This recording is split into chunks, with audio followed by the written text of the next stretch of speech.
Hi everyone. We are solving one more SQL problem today. So the question is, please refer the given table of number. This is the given table, and find all the missing values from the list 1 to 10. So in order to find the missing values from this given table, what approach I am using?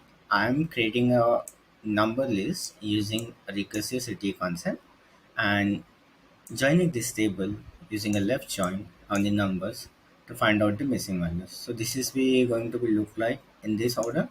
So what we have to find out? We have to find out the null values are coming from the another table so that we can find out the missing values. So let's do this. So I'm already created the numbers table, which guys you can see it. Let me keep this side. Okay, so I'm already having a numbers table. Let me create a CTE for this with I can say all number for the city, all number as.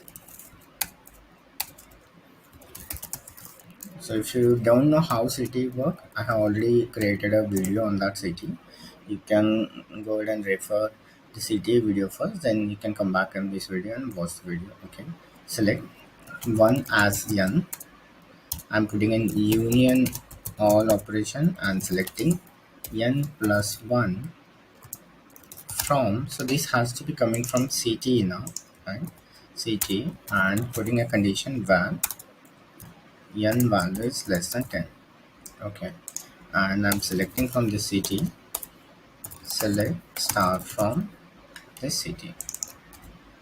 Okay, so let's see the output for the CTE. So I am having a 10 number right now. So what I'll do it now, I'll not select a star.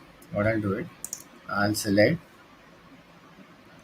I can alias this as a dot n.